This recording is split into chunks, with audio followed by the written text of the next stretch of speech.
भगवान शिव के बारे में इतना सब कुछ सुना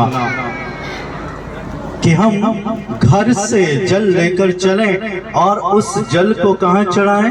भगवान शिव पर।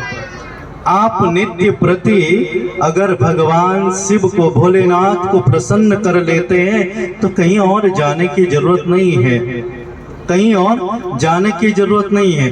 भाव से एक लोटा जल, सिर्फ एक लोटा जल आपके जीवन को परिवर्तित कर सकता है। लेकिन वो जल आपके घर का होना चाहिए। ये नहीं कि मंदिर में आए, लोटा भी मंदिर का, जल भी मंदिर का, शिव भी मंदिर के ओर उठा करके भोलेनाथ पर पटक दिया तो उसका कोई फायदा होने वाला नहीं है, होगा कोई फायदा नहीं होगा। तो जो भी चढ़ाओ वो भाव से। पत्रम पुष्पम फलम तोय, भगवान तो कहते हैं कि मेरे ऊपर एक पुष्प भी, एक पत्र पुष्प जो वो चढ़ाओ, लेकिन कैसे? भाव से। कैसे चढ़ाओ? भाव से। भाव का भूखा हूँ मैं, भाव ही एक सार है, भाव से भजता मुझे जो भव से बेड़ा पार है। सिर्फ भाव, आपके जीवन में भाव हो। अब हमने यहाँ से कुछ कहा, आपने सुना और वो सुन करके उस पर अमल नहीं किया तो फिर कथाएं सुनने का, एक कथा से एक शब्द भी आपने सुन लिया, एक शब्द भी आपने जीवन में उतार लिया तो ये जीवन धन्य हो जाएगा। और पूरी कथा सुनी और कथा सुनने के बाद कुछ समझ नहीं आया तो फिर कोई फायदा होने वाला नहीं है। समझना भी तो जरूरी है कि नहीं? समझना जरूरी है। आप लोगों को समझ आया कि नहीं? कथा आई समझ में? अब एक बार एक टीचर पढ़ा रहे थे और पढ़ाते पढ़ाते बच्चे थोड़ा सा पढ़ते नहीं, उछल कूद करते हैं, तो उन्होंने उन बच्चों को डांटना आरंभ किया कि तुम लोग पढ़ते नहीं हो, एकदम गधे हो। कैसे हो? एकदम गधे हो, पढ़ाई नहीं करते हो। तुम्हारे जैसे गधों को मैंने पढ़ा कर मार मार करके बड़े आदमी बना दिए, कलेक्टर बना दिए, आईएएस बना दिए, पीसीएस बना दिए। ऐसे वो टीचर उन बच्चों को डांट रहा था तो इतने में एक धोबी वहां से निकला। कौन निकला? धोबी। अब उसके पास 2 गधे थे, काम भी कम हो गया था, तो उसने सोचा है कि ये माँ साहब तो बड़े अच्छे हैं, गधों को पढ़ा देते हैं, पढ़ा के आईएएस पीसीएस बना देते हैं, डीएम कलेक्टर बना देते हैं। तो सोचा कि एक गधा तो अपने पास रख लूँ, एक को यहीं भर्ती करा दूँ स्कूल में। अब माँ साहब तो क्या था, गुस्से में थे, टीचर गुस्से में थे, तो वो गया, कहा कि मेरे पास भी एक गधा है, इसको भी पढ़ा दो। अब वो बड़े गुस्से में, उन्होंने 2-4 सुनाई और वो धोबी भी क्या किया, उस गधे को वहीं स्कूल में बांध के चला गया। चलो कोई बात नहीं, कुछ समय बाद पढ़ा देंगे। अब 2 दिन हुए, धोबी आया नहीं, तो वो जो मास्टर जी थे उन्होंने सोचा क्या करूं इसका, तो गधे को बेच दिया। क्या किया? गधे को बेच दिया। 2 दिन बाद, 3 दिन बाद धोबी आया, पूछा कि अच्छा मेरे गधे की पढ़ाई कैसी चल रही है? माँ साहब ने कहा बहुत बढ़िया चल रही है। कहाँ वो कलेक्टर बन गया? कहा इतनी जल्दी कहाँ बनेगा, अभी तो टाइम लगेगा, अभी तो वो छोटी क्लास से सीखेगा। अब भैया 1 महीना हुआ, 2 महीना हुआ, 5 महीना हुआ, 6 महीना हो गया। धोबी आता, पूछता तो वो कह देते वो पढ़ने गया है। अब तो 4 साल बीत गए, 4 साल बीत गए तो धोबी एक दिन पहुंचा और उसने सोचा कि इन्होंने मेरे गधे का कुछ न कुछ गड़बड़ कर दिया, वो कुछ बना नहीं। तो डंडा लेकर के पहुंचा कि बताओ मेरा गधा कहाँ है। माँ साहब ने सोचा कुछ न कुछ तो बोलना पड़ेगा, तो बोला देखो यहाँ से इस अच्छी घटना बताते हैं। कहा कि देखो यहाँ से मुजफ्फरपुर है, वहाँ पर वो कलेक्टर लग गया। क्या लग गया? कलेक्टर लग गया। अब धोबी बड़ा खुश, उसने सोचा अब तो कपड़े धोने की जरूरत नहीं, अब तो मेरा गधा कलेक्टर बन गया, उसी के पास जाऊंगा। पहुंच गए, ढूंढा, पैदल पैदल पहुंचा बेचारा। पहुंच करके कलेक्टर साहब के यहाँ कैसे जाए। अब जो बाहर संतरी होते हैं उन्होंने रोक दिया, कहा कि अंदर जो कलेक्टर है ना मेरा ही गधा है। अब उसने वैसे ही डांट दिया। अब वो इंतजार करने लगा कि ये गधा कलेक्टर तो बना, लेकिन अब हमको ही अंदर नहीं आने दे रहा है, ऐसे कलेक्टर से भी क्या फायदा। तो अब वहां के जो कलेक्टर थे वो बाहर एक जो ऑफिस था, ऑफिस के बाहर बैठे हुए थे पार्क में, और वहीं कुछ लोगों के साथ उनका चाय पानी चल रहा था। इतने में ये पहुंच गया। इसने देखा कि कलेक्टर साहब कौन है, पता चला वो है। अच्छा, जब देखा तो जाकर के कहने लगा, अरे वाह गधे, तू मेरा ही गधा है, देख तुझे मैंने कहाँ पढ़ा करके इतना बड़ा कर दिया, पहचान नहीं रहा मुझे। अब कलेक्टर साहब ने कहा कि ये कौन आ गया, तो डांटने लगे, और डांटते डांटते इतना गुस्सा आया कि उसको एक लात मार दी। क्या किया? एक लात मार दी। तो धोबी बोला कोई बात नहीं, तू कलेक्टर तो बन गया, लेकिन तू है गधा का गधा, लात मारना नहीं भूला, लात मारना तो अभी तक नहीं बोला।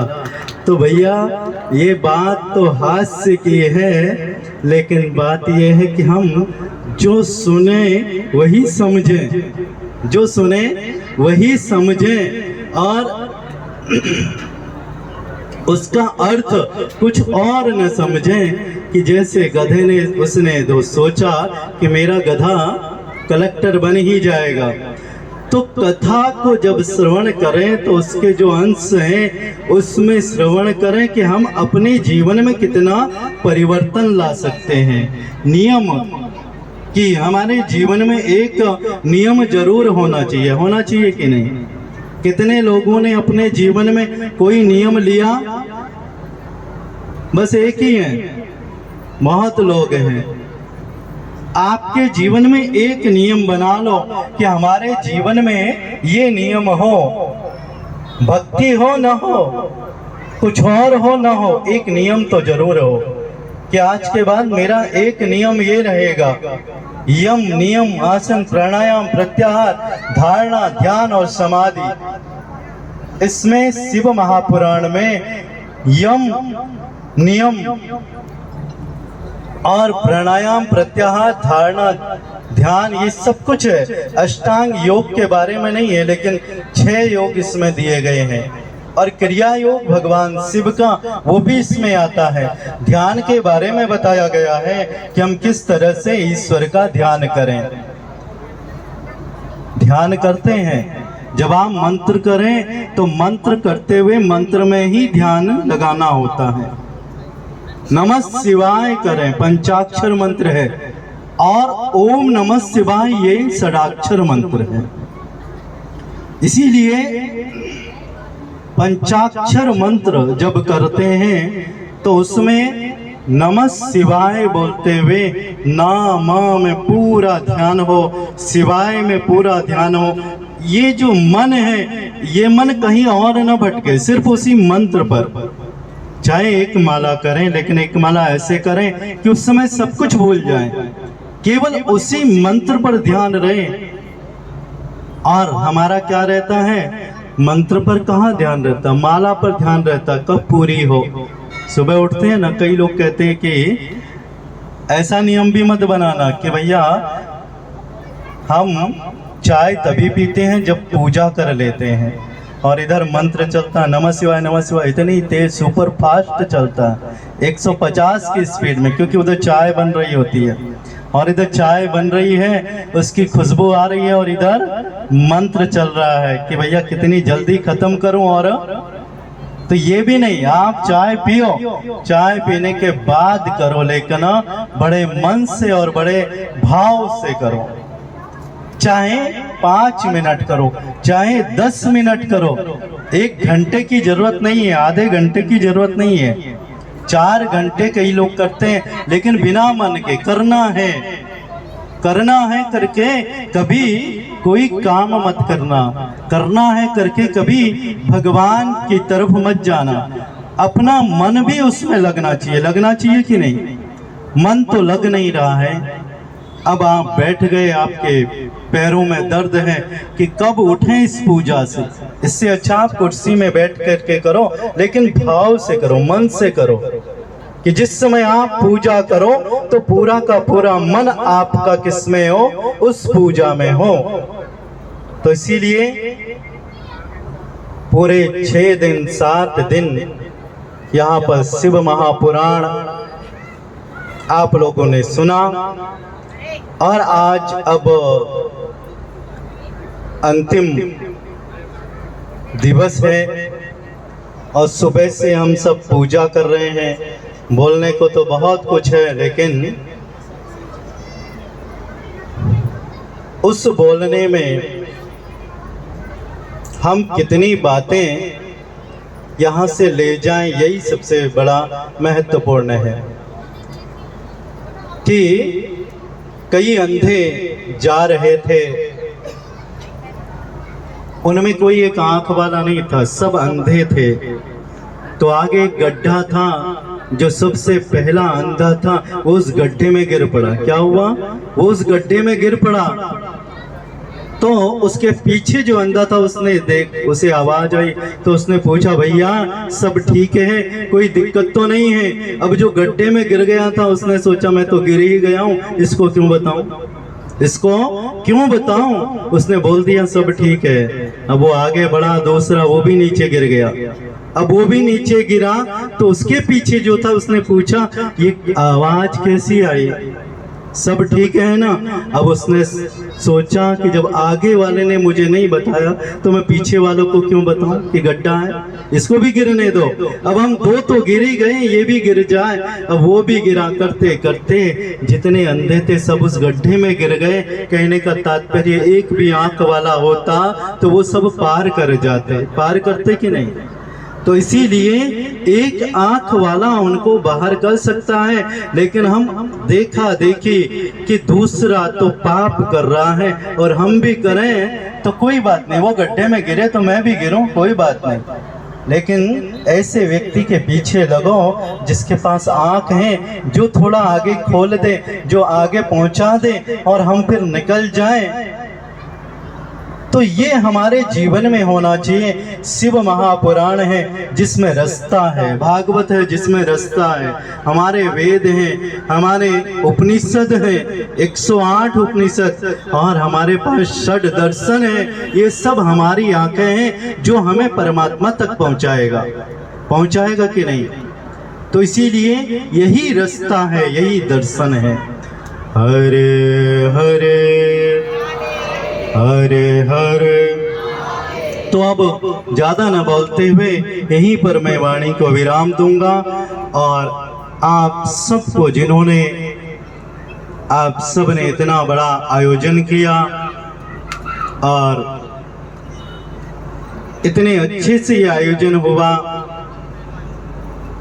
और हम लोगों को भी लगा नहीं कि कहीं बाहर हैं, लगा कि अभी आए और अभी जा रहे हैं, 2 ही दिन हुए हैं, ऐसा लगा।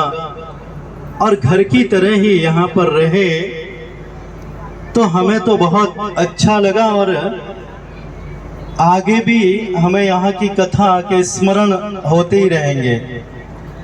और मैं चाहता हूँ कि इसी तरह से कार्यक्रम होने चाहिए और आगे भी निरंतर चलें, जिससे कि हम एक सही रास्ते पर चलते रहें। कुछ न कुछ तो हमारी बुद्धि में, मन में कोई न कोई शब्द तो प्रवेश करेगा ही, करेगा कि नहीं। तो आप सबको बहुत बहुत शुभकामनाएं और बहुत बहुत भगवान की तरफ से आशीर्वाद कि भगवान आप सबसे ऐसे ही कार्य करवाएं और सबको भगवान खुश रखे। यही हम भगवान शिव से प्रार्थना करते हैं।